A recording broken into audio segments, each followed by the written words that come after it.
Nós vamos falar hoje sobre o parto humanizado. E aí você vai entender de uma vez o porquê que ele é tão valorizado nos dias de hoje. Dr. Jorge Kunkel, que é ginecologista, está com a gente. Seja muito bem-vindo. Muito obrigado. Obrigada, viu, por ter aceito o nosso convite. Érica de Paula, que é doula, muito bem-vinda. E aqui o Eduardo Chauveau, que é cineasta, muito bem-vindo também. Obrigado. A gente podia começar explicando o que é o parto humanizado, porque se falava antigamente num parto normal, parto natural. Hoje, infelizmente, é natural, é normal a gente ver as mulheres optando pela cesárea. O que se tem de diferente nesse parto? Na verdade, o parto humanizado, ele nada mais é do que a gente devolver para a mulher aquilo que lhe foi tirado, que é o protagonismo do parto. Hoje, o parto, ele é cheio de intervenções, ele é cheio de manobras, ele é um parto em que não são respeitados os desejos da mulher. É meio que induzido, né? Às vezes com medicação para acelerar as Exato, contrações. cheio de intervenções, né? Muitas vezes, por exemplo, se fala que parto humanizado é aquele que tem anestesia. Não, o parto humanizado é aquele que você dá a opção da mulher tomar anestesia se ela quiser. Mas se ela quiser ter um parto sem anestesia, ela pode ter um parto sem anestesia. E mais do que isso, né? A opção da mulher, muitas vezes, escolher em que local ela quer dar à luz. Exatamente. Quer dizer, na sua própria casa. Não, eu prefiro um Exatamente. hospital, seguindo também o parto humanizado, Exatamente. Então, o local a Organização Mundial de Saúde já fala isso desde a década de 1980, de que o local de nascimento, para uma gestante normal, uma gestante com risco normal, né, saudável, ela pode se dar, se ela se sentir confortável e segura, num ambiente domiciliar ou numa casa de parto ou então no hospital, se esse for o ambiente que ela se sinta segura. Agora, tanto para a saúde da mulher como do bebê, o parto normal, ele é extremamente mais benéfico, né? Com certeza, né? As evidências mostram que o parto normal é aquele que oferece menores riscos, tanto para a mãe quanto para o bebê. A cesariana, ela deveria ser reservada para aqueles casos em que realmente existe um fator de risco, ou para a mãe, ou para o bebê, ou para ambos. Como, por exemplo, uma placenta que está totalmente baixa, chamada placenta prévia. É muito arriscado um parto normal nessas situações. Ou então, quando, por exemplo, o bebê está atravessado na barriga da mãe. Então, essa é uma indicação precisa de Ou quando cesárea. o cordão umbilical está enroscado na cabeça? Essa não é, não. Essa é uma... Antigamente era, né? Não, é um mito, ainda então, hoje é. É um mito? É um grande mito. É verdade. É um dos maiores mitos. Isso, olha isso. Então, até isso hoje em dia Não se é indicação. repensa e a indicação é outra. Não. Mas comparando-se a recuperação da mulher e também um nascimento mais tranquilo, porque para o bebê é extremamente estressante o momento do nascimento. Ele estava acostumado a um local, viver o tempo inteiro dentro do ventre da mãe, de repente ele sai para um mundo novo e desconhecido. Isso. Já pela forma natural, ele vai tendo o seu pulmão massageado e respira de uma forma diferente também, Exatamente. né? São elaboradas substâncias hormonais e não hormonais que o preparam para a vida, né? Numa cesariana, principalmente aquela de hora marcada, que nós chamamos cesariana eletiva, não se avisa para o bebê que ele vai nascer. Ele tem um sofrimento, não deixa de ser, né? Não tenha dúvida, né? Então, o parto, ele vai preparando para essa transição da vida intra para extra-uterina.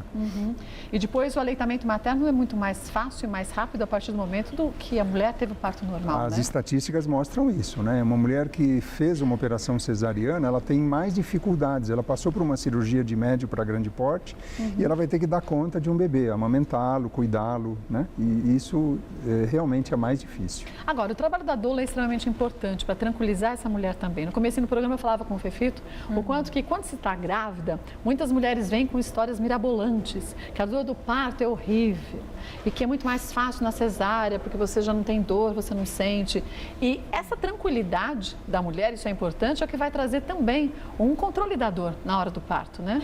Com certeza. A doula, na verdade, ela não tem como garantir um parto humanizado. Mas ela garante Mas uma ela é tranquilidade, né? uma pessoa com uma gama de ferramentas que vão auxiliar a mulher, né, tanto psicologicamente, emocionalmente, quanto fisicamente. Agora, normalmente esses relatos de partos traumáticos, de partos dolorosos, eles estão se referindo aos procedimentos que foram feitos, na maioria das vezes, de maneira desnecessária. Ou, se a mulher está muito tensa, a dor também se intensifica, Lógico, né? Sim. A tranquilidade da mãe é importante, Existe né, uma dor que se chama dor provocada pelos procedimentos médicos. É uma dor, tem um termo técnico chamada dor iatrogênica, ou seja, causada pelo ato de ajudar a mulher. Só que muitas vezes são práticas desnecessárias, como por exemplo o uso da ocitocina, aquele hormônio sintético, para acelerar um processo que está se desenvolvendo naturalmente. É só ter calma, que ele vai chegar esperar, na hora certa, né? Esperar, que isso é muito importante. Tanto é que o obstetrícia vem do obstare, que é estar ao lado e aguardar um processo que levou milhões de anos para que chegasse ao ponto que chegou hoje. Então, por que nós estamos achando que a mulher não é capaz? Na realidade, há uma desconstrução do feminino, né? E aí se coloca muito na figura do médico como uma figura central, quando na realidade a figura central é da mulher. Tem que ser uma decisão, eu acho que acima de tudo da mulher, mas a partir do momento que você tem informação, você tem ali armas para você conseguir decidir. Porque se a gente não tiver a informação, que é a nossa grande aliada, a gente vai decidir a troco de quê? Exatamente. Da facilidade, na pressa. Hoje em dia, se a gente vai entrar numa internet que demora 4 segundos a mais do que demorou ontem, a gente acha que está lenta. Exatamente. Então, quer dizer, não é no mundo que exatamente. 4 segundos é muito tempo, quem dirá um trabalho de parto que às vezes pode levar 5, 6, 7 ou mais horas, Mais horas, né? com certeza. Bem mais, muitas vezes, principalmente no primeiro filho, né? Então é preciso ter paciência. Eu, como professor universitário, ensino os meus alunos que assim, olha, tente ter de toda a paciência possível na primeira gestação, que essa é mais demorado o trabalho de parto, porque depois a coisa já é mais fácil. mais fácil, né? De onde que saiu a sua vontade, Eduardo, de fazer esse documentário sobre parto? Você tem filhos? Não. Não? Não. Então por que esse gosto, essa vontade? Na verdade, nós somos casados, eu e a Érica, né? Eu sou produtor audiovisual em Brasília, a gente tem programa de televisão já vai fazer 14 anos. Que legal. E elas viravam e mexiam, me sugeriam alguma temática relacionada à questão da gestação e parto e nascimento. E a gente sempre percebeu que havia uma riqueza de conteúdo muito grande, uma percepção clara da falta de informação das pessoas. Uma lacuna, né, sobre esse assunto, Uma lacuna. né? Então, como a gente tem um programa de televisão, a gente produzia alguns vídeos, enfim. Até que surgiu a iniciativa de se produzir um especial Dia das Mães em 2011, o que acabou numa conversa nossa se transformando num curta-metragem. Que legal. E a gente pensou em cinema digital, por que não? E de repente a gente falou, não, por que não um longa-metragem? Então, na verdade, esse filme nasce do nosso próprio relacionamento e dali a gente entrou de cabeça, um cinema de guerrilha, sem patrocínio, sem recursos públicos. Sem patrocínio? Sem edital, do próprio bolso, sem dinheiro. A gente resolveu imediatamente começar a produção, aproveitando a presença do Michel Odan, que estava no Brasil. Ele que é um pesquisador de muitos anos aqui. Quando viu, a gente já estava no avião, embarcando para o Rio de Janeiro e começando a gravar. Já estava atrás de montar o documentário. Aí a gente já foi e caiu direto na produção, porque os editais normalmente demoram muito tempo. Então seria um caminho mais fácil por um lado, menos desafiador, mas mais moroso. Então a gente optou por cair na estrada e realmente começar a produzir e já entramos de cabeça. E é engraçado que quando as coisas se iniciam de uma forma não tão planejada, quer dizer, vamos fazer um curta, vamos fazer um longa. Não, a ideia era outra, depois vai se encaminhando. Parece que as peças se encaixam com mais naturalidade, né? E se encaixaram demais, né? Porque você vê que o ponto que a gente chegou hoje é quase que inacreditável. Quer dizer, como é que você consegue iniciar um processo de uma produção de um longa-metragem? Que o mais barato, o mais barato hoje no Brasil inicia-se por R$500 mil. Por quê? São 18 meses no mínimo, trabalhando muitas horas por semana. Você tem que parar a sua vida profissional, muitas das vezes para se dedicar a esse projeto e para chegar no final das contas e ter condições, inclusive, de bancar a questão da própria distribuição. Então, a gente teve um gasto total, porque a gente acumulou funções. Eu fiquei com direção, montagem, produção executiva, a Érica ficou com pesquisa, roteiro, produção. Um parceiro nosso de Brasília, Rafael Morbeck, assumiu a direção de fotografia, som direto. Ninguém recebeu nada até hoje. Vocês foram guerreiros demais. A gente não recebeu um centavo, dinheiro nenhum até agora. Mas, na verdade, o retorno que a gente teve, está tendo com o filme, é muito superior. Isso não é hipocrisia da minha parte, isso é real. É gosto pessoal mesmo. O amor e o prazer pelo filme, pela obra, pela temática, por tudo aquilo que a gente conseguiu até aqui, não tem cachê que pague, assim, a gente não está preocupado se a gente vai ganhar dinheiro ou não com esse filme um dia. E quantas pessoas foram atingidas e ainda serão atingidas, né? Não, a brincadeira está só começando, né? Então, quer dizer, mas já mudou a sua vida, mudou a vida da Érica, mudou a vida de outros parceiros, de outras pessoas que também contribuíram de uma forma direta ou indireta a esse longa, e as que vão assistir agora e com certeza vão sair da sala de uma forma diferente, né? Sim. Não, assim, a transformação ela é muito clara logo após o filme. Não tem ninguém que saia imune, impune após assistir o filme. É absolutamente assim incontestável a forma como que o audiovisual, televisão, cinema, eles têm essa capacidade de transformação por vários aspectos, de música, de conteúdo, enfim, de possibilidades de se experimentar de fato o que é aquilo. Muita gente não sabe nem o que é uma cesárea, o que é um corte. É verdade, onde de é 7 feito, camadas. de que forma, né? Quando a pessoa vê uma cesariana, ela fala, meu Deus, então tem cenas, algumas cenas um pouco fortes, enfim. Então, mas você falando nisso, eu estou aqui pensando, você não tem nada a ver com o trabalho da área médica. Como de repente você entra dentro de um centro cirúrgico para fazer essas filmagens, você participa como se fosse é a visão de um médico. É a visão mesmo que o obstetra tem, que outros profissionais da área médica têm. E você fica tranquilo, quer dizer, você achava que isso era fácil para você ou você não se imaginava nesse contexto também? Não, nunca me imaginei, nunca achei que fosse fácil. Na verdade, eu não tive a oportunidade, nem quis ter, de participar de uma gravação ao vivo. Todos. Mas é a mesma coisa. É a mesma coisa.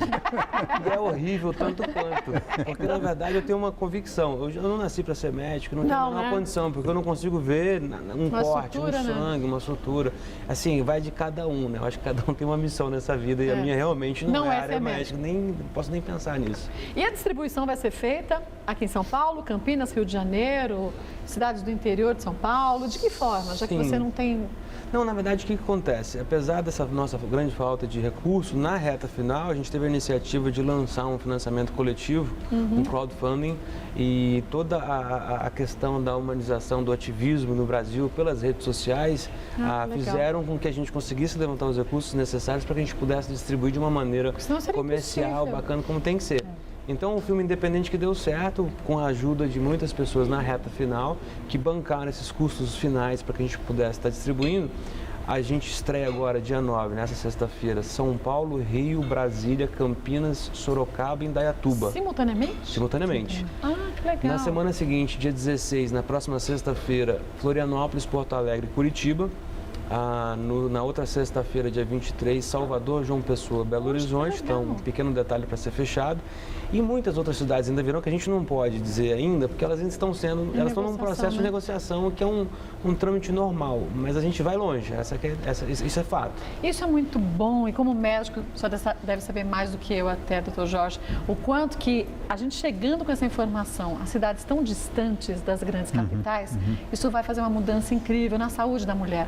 A gente está falando aqui na saúde, a gente não está falando simplesmente vamos voltar ao antigamente. Não, é saúde da mulher, é saúde da criança. Não é um retrocesso, é um progresso isso. É um progresso. Né? E realmente a informação ela é fundamental, uma informação bem adequada, quer dizer, a mulher sendo protagonista, ela sabendo, porque o que acontece muitas vezes é que ela pensa assim, não, eu vou no médico porque ele estudou para isso, afinal, e não, mas nós somos seres humanos, somos seres falíveis, nós temos nossas dúvidas, e suas opiniões, nossas opiniões, porque medicina tem muito disso, né? E evidente que a gente tem que se basear em fatos comprovados cientificamente, mas muitas coisas ainda estão na área da pesquisa também, então é importante que a mulher participe disso, né? Então a informação é fundamental e eu vejo esse filme como realmente um marco muito importante nessa questão da informação. Eu me senti, teve uma pré-estreia ontem, né? E eu me emociono, adorei, né? Um filme, nossa, é emocionante do começo ao fim. Tem momentos que de emoção até o ápice da emoção, né, das lágrimas, mas realmente ele é fantástico. Isso como um médico que está acostumado há 34 anos a ver nascimentos. 37 que eu já faço. E se emocionar com isso, eu acho que é muito bom, senão que a gente fica contaminado pelo automático da profissão, né? Exatamente, exatamente. E é humanizar também. A gente, há um tempo atrás, falava sobre isso aqui no programa, humanizar a área médica de uma forma geral também. Acho que ela ficou muito tecnocrática, ficou muito tecnológica. E o paciente ficou afastado do médico, né? Porque ele é colocado num aparelho de tomografia computadorizada. Então, é o equipamento e falta um pouco essa relação com o paciente. Essa proximidade, né? Humanização mesmo da relação, né? Pessoal. Bom, eu queria deixar para vocês aí de casa só mais uma dica legal. Quando a gente vê um artista encabeçando uma grande campanha como essa também, é muito legal. E Márcio Garcia fez isso. Ele que tem, acho que são 3 filhos, né? Ele gravou um vídeo falando o quanto que o parto humanizado é importante. Vamos ver? Olha lá. O mundo hoje está predisposto a botar você dentro de uma sala para fazer uma cesariana. Isso eu já entendi que é fato. É um bando de erros grotescos que a gente vê, só que o moleque sai vivo, aí todo mundo... Parece que o médico fez um milagre. Desculpa, gente, quem deu a vida foi a mulher e quem tá ali por trás é Deus, não é? Eu me lembro perguntando pra minha médica, tá tudo bem com ele? Porque eu falei pra ela que quando ele nascesse, eu queria que ele viesse pra mim, mas eu não tava feliz com aquela cesárea, né? E ela foi tão insensível, sabe? Num momento tão importante pra mim, ela não respeitou aquilo. Porque é mais um, né, pra ela, né? É diferente. Pra ela é mais um que tá nascendo. Eu lembro quando o Pedro nasceu, que a menina que foi dar o banho nele, pegou ele igual um frango, assim, pela perna. Aí eu falei, parou. Ela, calma, eu faço todo dia isso. Eu falei, mas ele nunca fez. Não interessa se você faz isso 20 vezes por dia. Meu filho acabou de nascer e ele é meu e é único. Eu falei, eu não vou passar por essa vida sem ter um filho de parto normal. Não posso não viver essa experiência. E foi ótimo, foi ótimo. Foi uma experiência muito bacana, porque aí veio a Nina. Quando eu fiquei grávida do Felipe, eu falei, poxa, eu tive um parto cesariano, eu tive um parto normal, agora é o que eu preciso. Eu vou ter o Felipe em casa.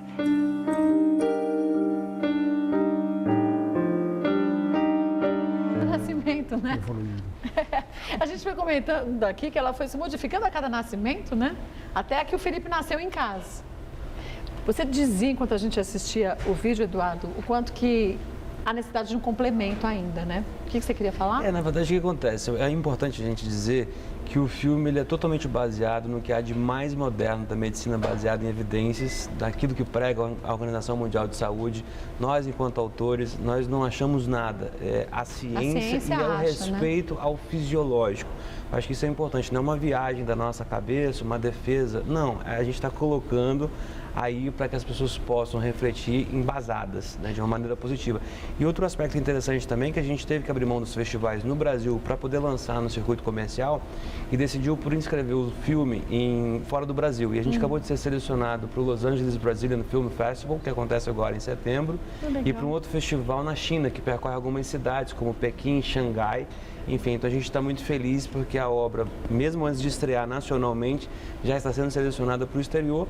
Afinal de contas, é um tema universal, humanista, acima de tudo. A mulher que pare no Brasil é a mulher que pare na China, né? Isso mostra a necessidade que as mulheres têm hoje em dia ainda de compreenderem o que é melhor para si. Sim. Né? E quanto que é importante a mulher poder decidir aquilo que ela deseja para ela, para os filhos. Ser protagonista, né? A protagonista da história, é verdade. Fundamental. Para não ficar numa situação como a gente viu da esposa do Márcio, que achou que desde o início podia ter sido diferente. Exatamente. Quer dizer, e se sentir forte o suficiente para chegar para a enfermeira e dizer, ó, como o Márcio Garcia falou, esse é o meu filho, é a primeira vez que ele tem esse contato, seja mais humano.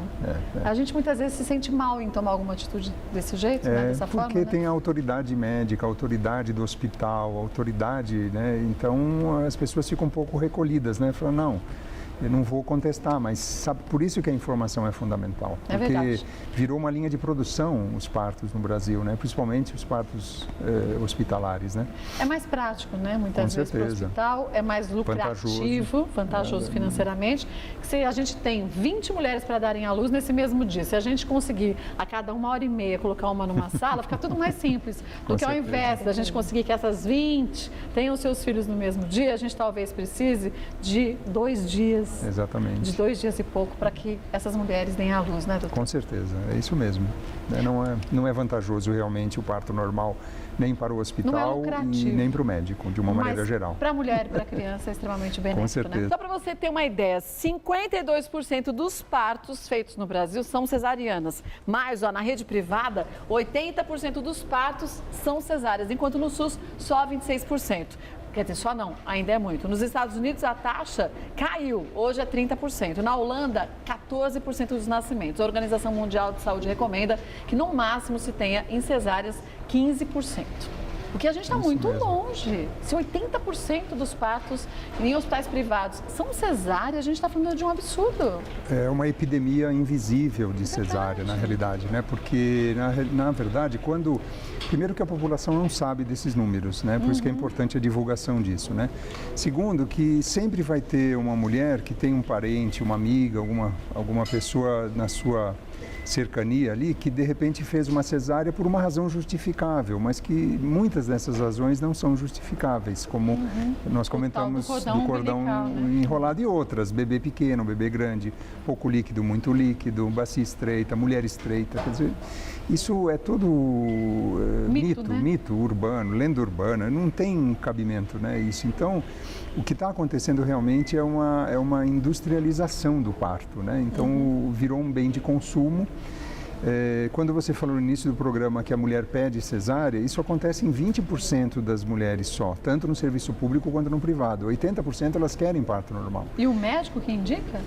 Acontece que acaba ficando durante o pré-natal frases do tipo, olha, não sei, parece que esse bebê ele não está crescendo de maneira adequada, quer dizer, ele vai tirando um pouquinho a confiança da mulher, quando na verdade ele deveria sempre pensar assim, olha, está tudo bem, se tiver um problema a gente faz uma cesárea. Mas só fala se tiver o problema, né, gente? Para que falar de um problema que não existe ainda?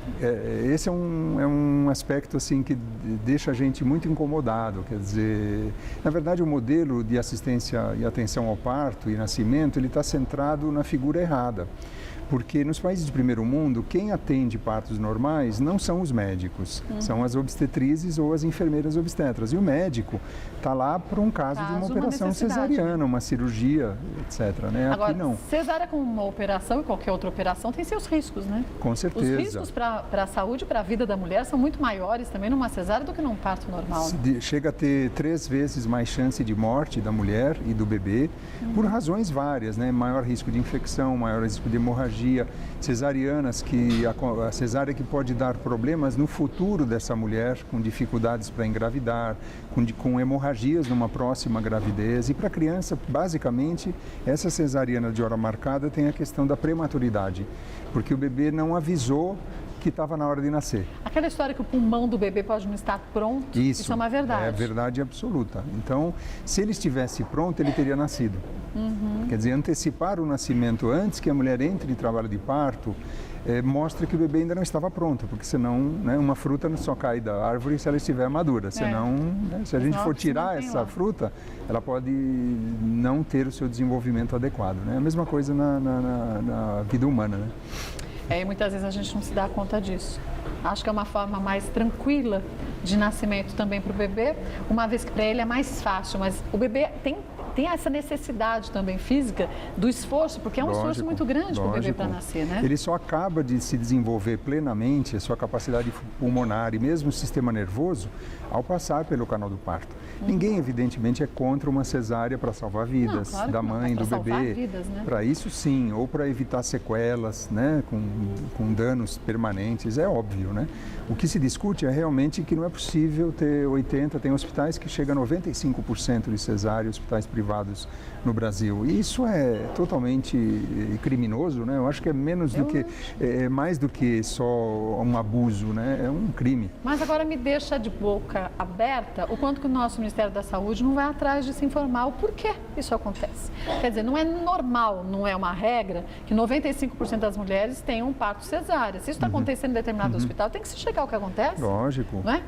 Não se checa se determinado hospital tem um número muito grande de bebês que morrem. Pois é. Por que não se checa isso também? Eu acho que existem campanhas, mas elas são muito tímidas. Porque existe a informação, porque é assim, na base de tudo estão os usuários, quer dizer, no caso a mulher, os seus familiares. A demanda vai vir muito daí, né? Mas é lógico que os órgãos superiores, digamos, ministérios, têm a participação, eles têm a participação, mas tem que não só informar, tem que haver punição. Tem, fiscalizar senão, e punir, fiscalização, né? E punir, senão não vai funcionar, né? Mas eu acho que o fundamental é isso que você tem feito, Kátia, no seu programa, é orientação, informação, porque realmente isso vai contar muito. E tirar da mente das mulheres, gente, que o parto natural, o parto normal, dá uma dor absurda à mulher. Os meus 2 filhos nasceram de parto normal e nasceram rápido os dois. Não é nada assim de absurdo que você não resista. Não, é uma dor totalmente suportável. Lógico que eu sou homem, né? Não passo por isso.